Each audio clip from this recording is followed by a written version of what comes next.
You want to lay your head down? Yeah?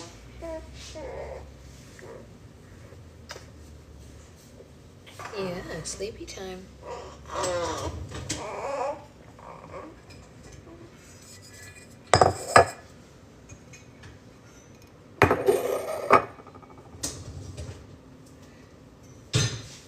You can lay your head down and fall asleep. It's okay. Yeah. You can take a nap. It's okay. It's okay to take a nap now. Oops.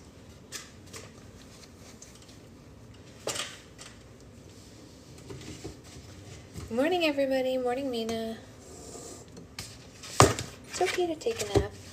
It's okay. Yeah. Good morning. Okay. Yeah. It's okay to nap. Yeah. It is. It's okay to nap. Just rest your head. Yeah. Just rest your head. You're tired. It's okay. It's okay. It's okay. I know, she makes the best little noises, right? It's actually kind of hysterical how cute they are. Cutest little noises in the West. Oh no! Oh no, does Mommy have another bag? She does. Thank goodness, it's our last one. Mommy's got to get more bags, huh? Yeah. Yeah. Okay, Mommy's gonna empty this into the bag so that we can recycle our pods. Oh, jeez, really full.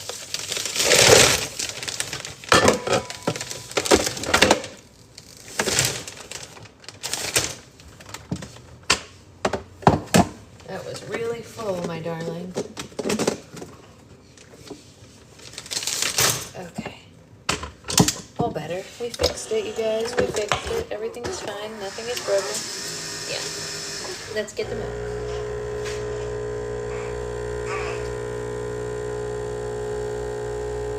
Let's get the milk.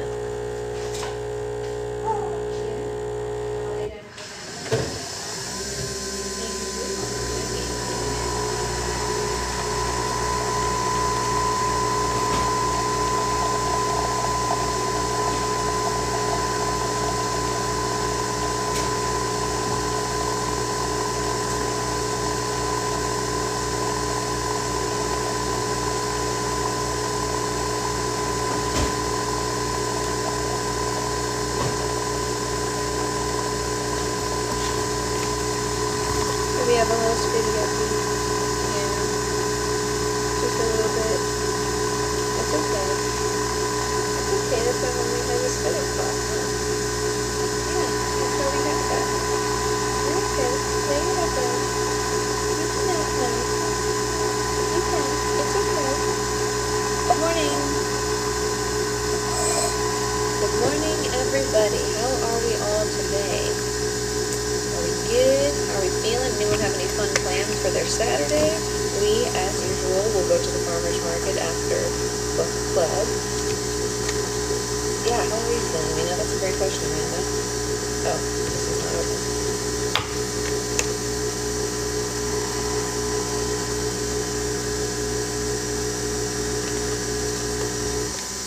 How is everyone feeling? Are we all good?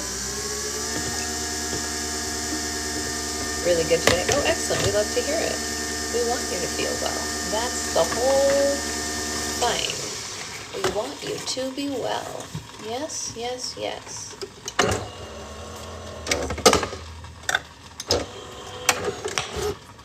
All right, one coffee down. Gotta do a grocery run waiting for my new Kindle. Ooh, new Kindle.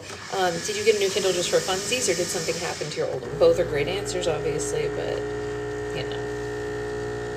Sleepy time? I think it's sleepy time. Sleepy time, sleepy time.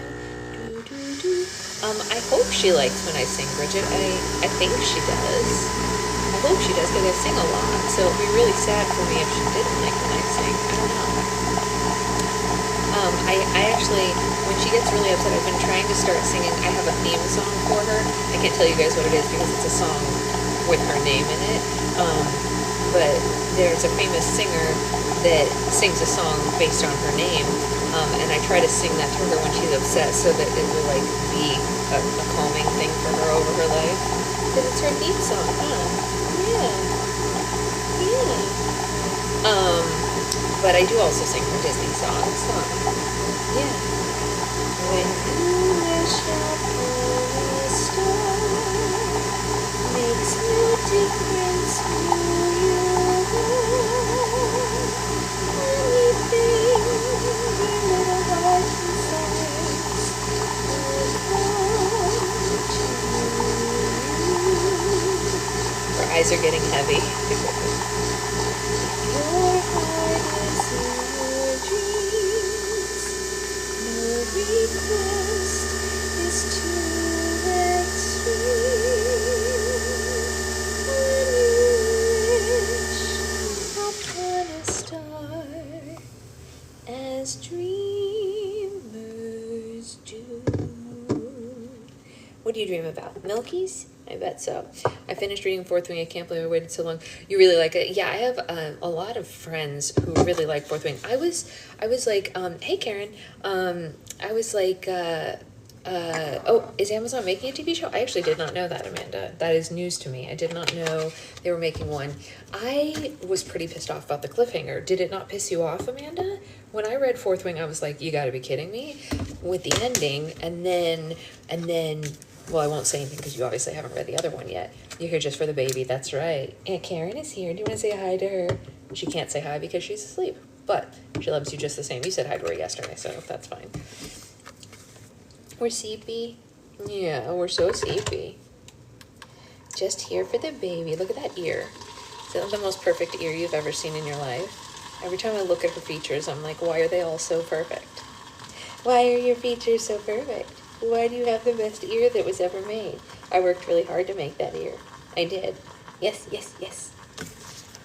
I squealed with the cliffhanger, but thankfully I can go. Oh, that's true. I had to wait. Yeah.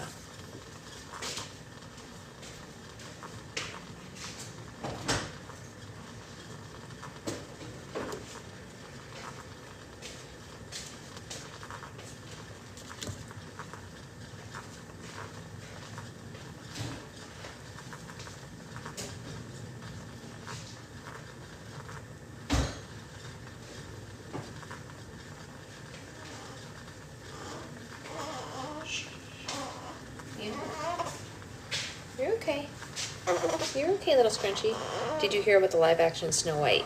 Yes. I have seen ads and posters for the live action Snow White. I have. Yes. Good morning, Isabella. Good morning, good morning.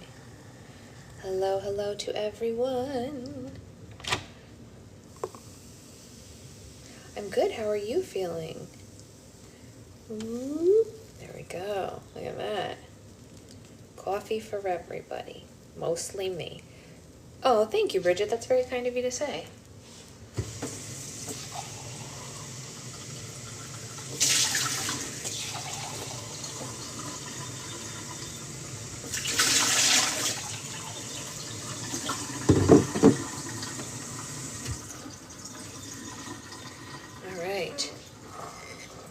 I love the ring sling. Baby ring is the best. Oh, I know. I love it so much. It's so great. We have two different baby wearing things. Actually, I guess technically we have three. But we have one that's like a really structured carrier that we pretty much only use for like outside stuff. Which one's your favorite? The rainbow one? Or the Mickey one? Or Winnie the Pooh? Rainbow? She's too... Oh. The Disney one is super cute too, Amanda. I agree. I agree. The little sounds... I know, she makes the cutest little sounds in her sleep. Guys, we're going to finish this book today. I'm pretty sure.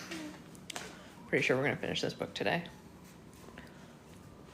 I did have the baby. Yes, yes, yes. She's here. She's adorable. Just finished an 8-hour sleep. Oh, that sounds nice. I look forward to book club all day. It's 4:30. Oh, it's later for you. That's right. Okay, okay. Okay, Grumble Gills. Mommy's just trying to put the phone on the tripod. That's all we're trying to do. That's all we're trying to do here. I know, seriously, Sloth. Oh, an 8-hour shift. Oh, okay. There we go. Okay. What is it? It's snuggle time. It's sleep time for you. Snuggly sleep time. Can you do your snuggly sleep? Let's do a little rock. Yeah. But mommy needs coffee, honey. Can mommy have some coffee, please? Just a little bit? What do you think? Just a smidge, right? I have a feeling, Sloth, that unfortunately there might be, unless... Tell us more. Unless the ending is just like hopeful. Because the last stuff that we read yesterday, there were tears. Like I was holding back to be able to read properly because you can't read properly when you're crying. That was rough yesterday. We went through it as a collective yesterday. If anyone wasn't here for the ending of what we read yesterday, we went through it. They put us through the ringer. Yeah. It was a roller coaster. I completely agree. Yeah. Absolutely agree. Are we sleepy now? Okay. I'm going to take a couple more sips and then we'll read because she's asleep. This is part of our routine. She needs to sleep for now until through the farmer's market to really have enough sleep. Okay. Let's read. Oh. Is that an open eye? No, no, no. She went like this. She's trying to become a pirate all of a sudden. No pirate. No pirate. CB girl. No pirate. Pirates are okay in stories, but not at sleep time. All right, guys. We are at chapter 45, 96%. Here we go. Let's see what happens. There's a house down... This has to be a joke. They're punking me right now, making me read this out loud. Okay, so... Uh-oh, I think I left the fridge open. Hold on.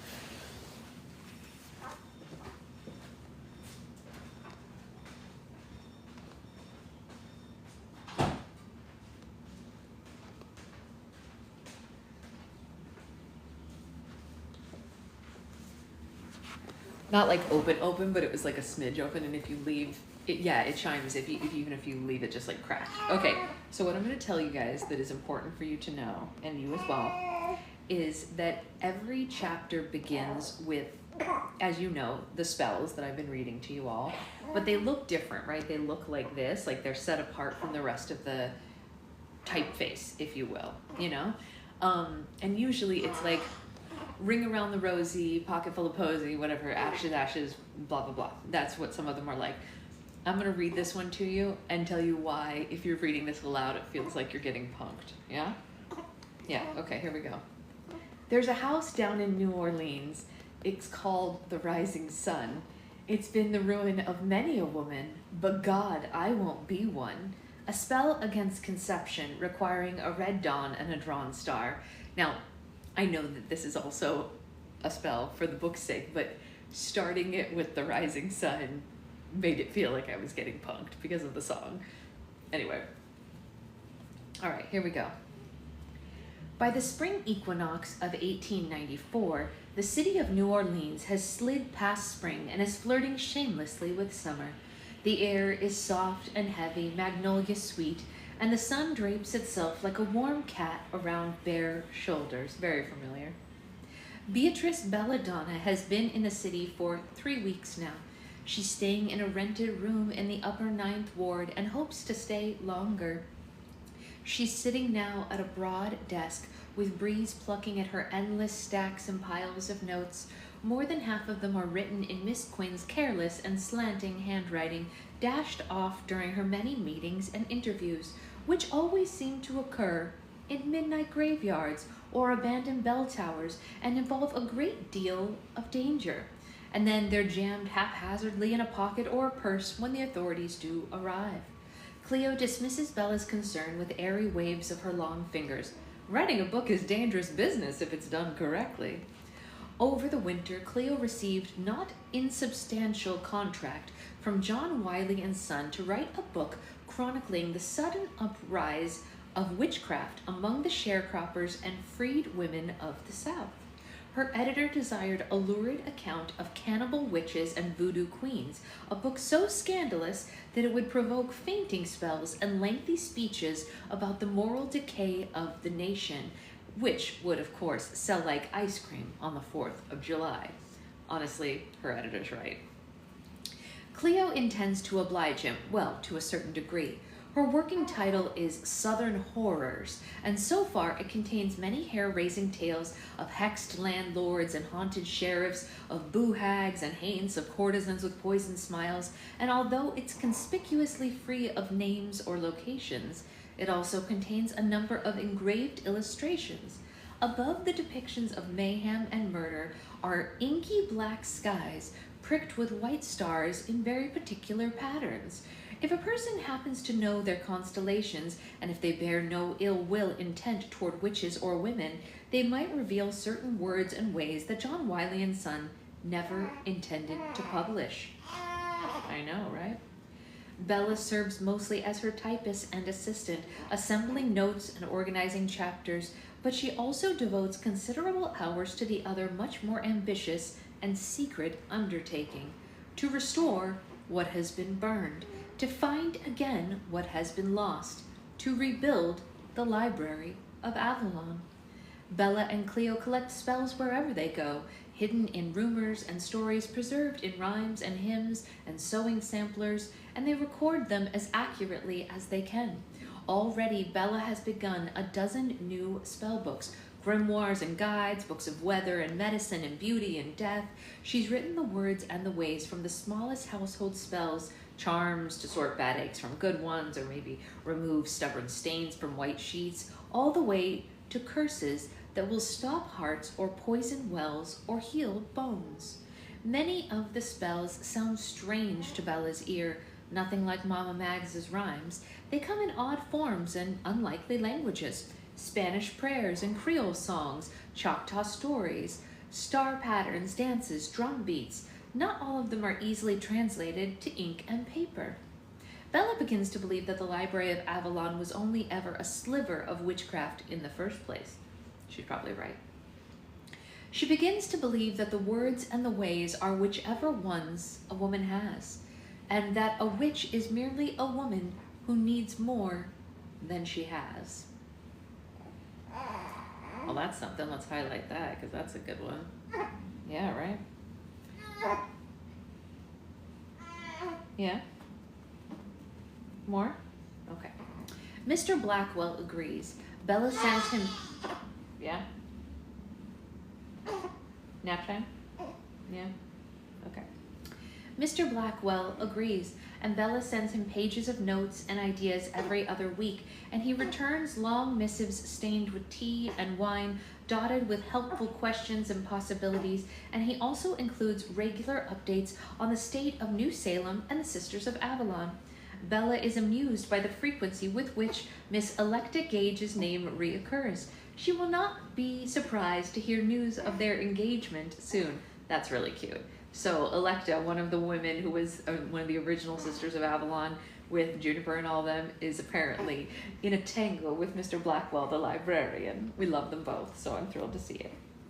Most days, Bella is hopeful, proud of the work they've accomplished in the mere 6 months, but sometimes a certain melancholy does take over her. Some days, when she steps back into the tower, she's overwhelmed by the scent of ash and grief, haunted by its hollow heart.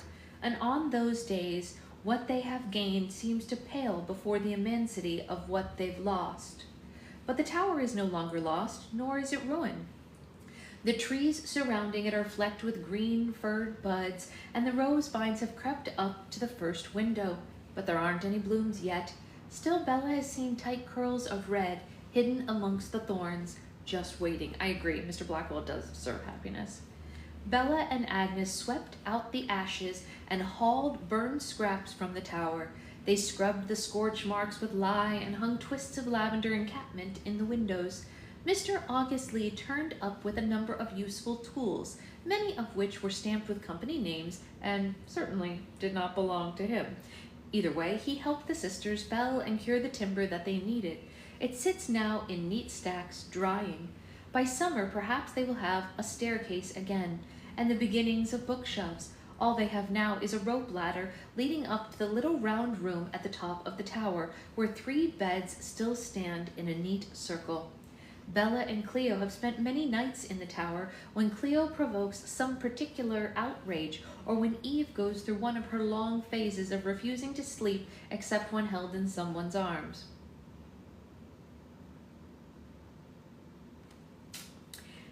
And someone is walking beneath the trees humming Greensleeves.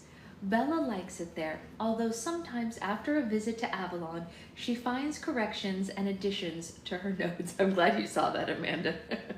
Most people who are just listening wouldn't have seen that, but if you're just listening and not watching, I may have given side-eye to someone. Although sometimes after a visit to Avalon, she finds corrections and additions to her notes, written in querulous hand and signed with 3 circles intertwined. This evening, Bella's not working on spells or stories. She's typing out the final pages of her first and most precious book. All winter, she's been transcribing and editing in her little black notebook, making additions and subtractions, badgering Agnes and Cleo where her own memory fails her, sometimes despairing of ever weaving the thing into anything believably book-shaped. She'll never find a publisher. What publisher would risk moral and legal condemnation from the church, most major political parties, the government, and every law enforcement organization? And even if she did find a publisher, most readers wouldn't believe half of what she wrote. But it will be the first book she gives to the Library of Avalon. Part story, part grimoire, part history, part myth. A new witch tale for a new world. It's the title that's taken her the longest, though. Cleo suggested gently, our own stories. It's a little vague, and Bella spent the next month moaning and dithering. Vindication of the Rights of Witches, The Every Woman's Guide to Modern Witching, and a memoir of the first 3. You are not the first 3 witches of the West, no matter what they are calling you. No, of course we're not.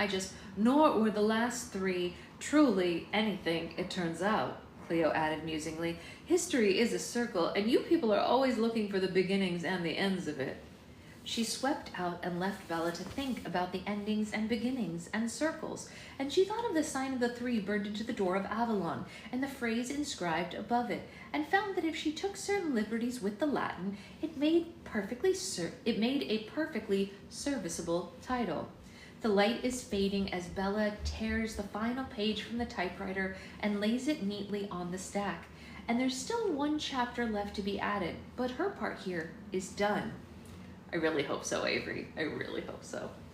The moon rises like a silver dollar in the window, and the church bells ring in the equinox eve service. Cleo will be out late, attending a gathering of the Orleans chapter of her organization, the Daughters of Laveau. Bella will be spending the equinox elsewhere. She tidies her papers and clears a small space on her desk. She lays a single rose on the bare wood, and beside it, a smooth, golden ring. The ring isn't much to look at without diamonds or engravings, but the metal is warm to the touch, and even days after the casting, Bella found a goldsmith in the garden quarter who permitted her to inspect the gold before casting it. Bella smiled and thanked him, and then bound spells to every gram of that metal. The ring ought to offer some protection from unfriendly eyes and ill wishes, from cold iron and hot coals, bad dreams and mean dogs and broken bones. She tucks a scrap of paper beneath the ring. It says, yours, if you will have it, as I am. Bella dons a half cloak and historically inaccurate hat, black and pointed, and she draws a charcoal circle on the floorboards. She whispers the words, and she steps into elsewhere. Epilogue. I figure since I'm the one who started the story, I should be the one to finish it. It's the spring equinox of 1894, and I'm sitting with my back against the sun-warmed wood of the tower door, rose vines pricking the soft meat of my arms, and meadow grass shushing against the bare soles of my feet. A crow perches on my knee, watching me write with a cocked head and a candle flame eye. The farm hasn't changed much in the years I was away. The mountains still stand like green gods on all sides, and the big sandy river still coils like a king snake through the heart of it.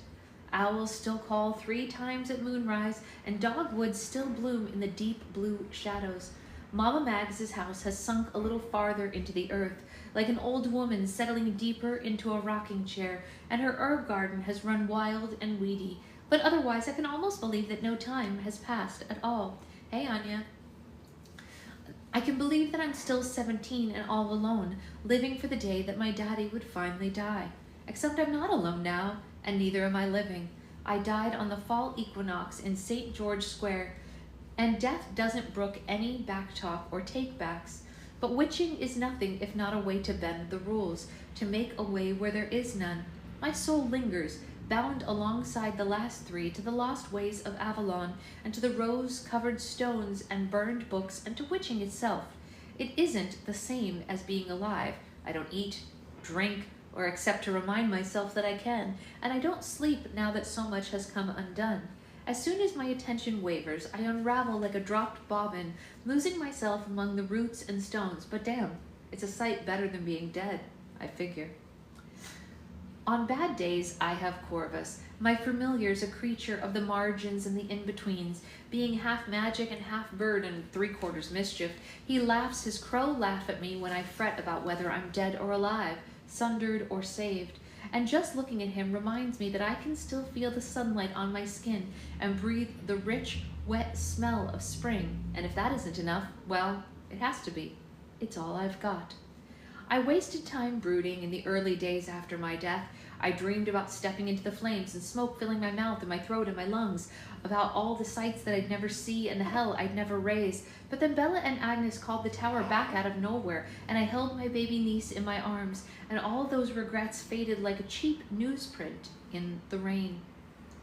The farm still isn't mine, legally speaking. It's still my dumb shit's cousin name on the deed, but he isn't around much these days. At first, he thought he ought to rebuild Daddy's house and rent it out, or at least the fields, but nothing ever came of those plans. Carpenters found their survey stakes missing, and their tools rusted overnight.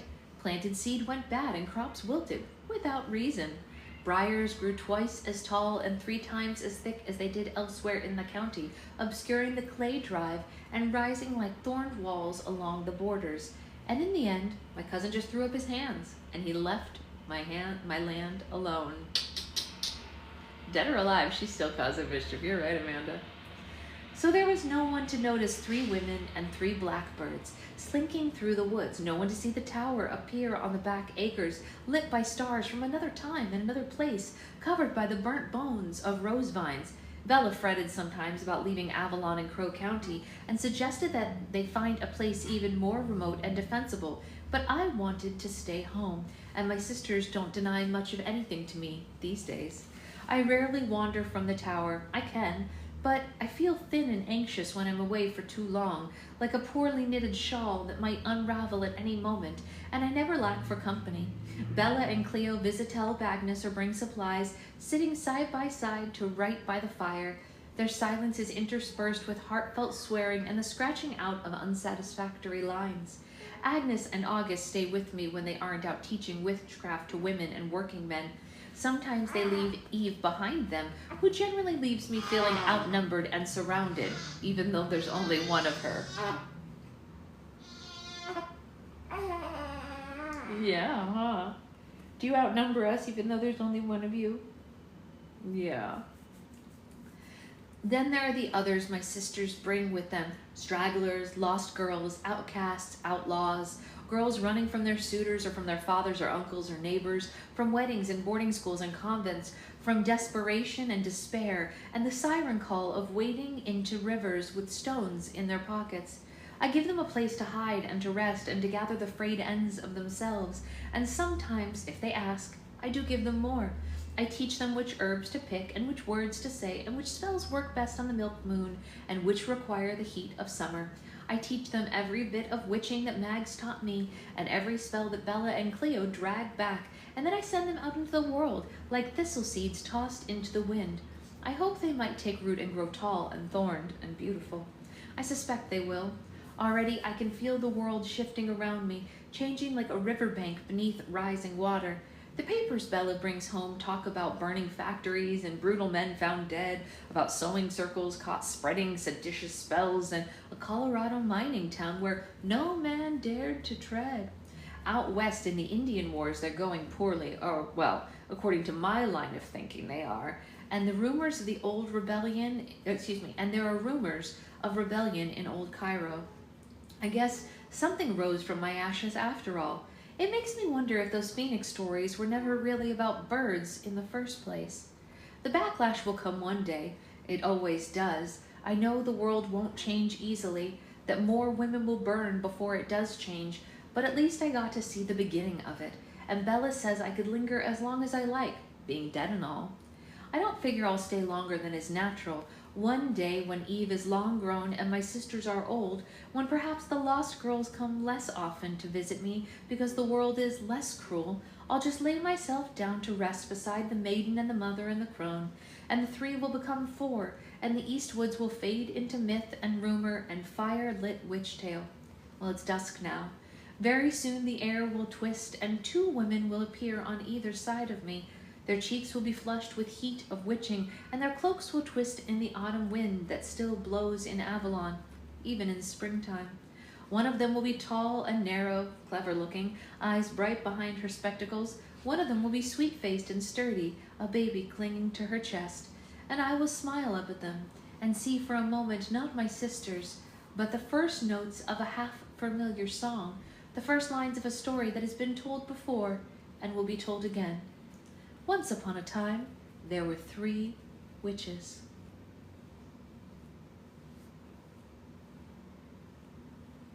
Oh, well, that is beautiful. That is beautiful. She has other books. Wow, this author has apparently, okay. This author has apparently written 3 other books. Yeah, we're gonna have to look into some of those, huh? Are we having our favorite game? Is it Poops or Toots? I know, right? So their other books are called The 10,000 Doors of January, Starling House, and Fractured Fables, containing a spindle splinter and a mirror mended. They all sound amazing. Her name is Alex with an I-X, not E-X, Harrow, H-A-R-R-O, Alex Harrow. And it sounds amazing. I think we should definitely look into, yeah, tell me more about that. I think we should definitely look into more of their books. I will put them on my, what's the matter? Let's talk about it. What seems to be the trouble, my lady? What seems to be the trouble, my lady? Yeah. What seems to be the trouble? All right, so the question I had for you guys yesterday still stands. What sister do you most relate to? I'm having trouble. I'm having big trouble deciding. I mean, I guess, I don't know. Maybe all of us are a little bit of each of them. Maybe that's the point, right? Is that the whole point? That we've all got a little bit of each of them in us? Something like that? Yeah. That's what I was thinking, Amanda. Just like, I don't know. I think that's maybe that's the whole idea. Okay, I need to refresh this.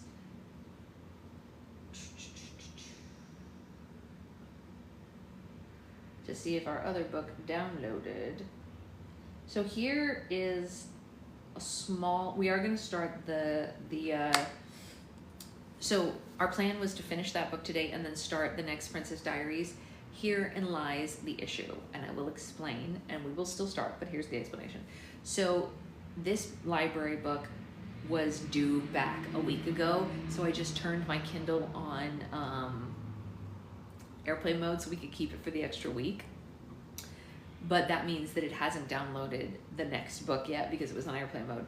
So what I was thinking was I'll close this live so it's a clean cut of this book and it can go into that playlist, and then I'll go into the app on my phone, send the new book to my Kindle, and then start the next live so that we have the next book separated out. I think that makes sense, right? It'll probably take me about like a minute, if that, you know? It's a really fast process. You just have to do it in the Libby app on your phone, and then it sends it to the Kindle. I tried to send it to the Kindle before, like this morning, but it wouldn't let me do it because it was on airplane mode, so it just wouldn't work. So does that sound good to everybody? We will pause here, and I will be back in one moment. Yeah? All good? All good? Yes.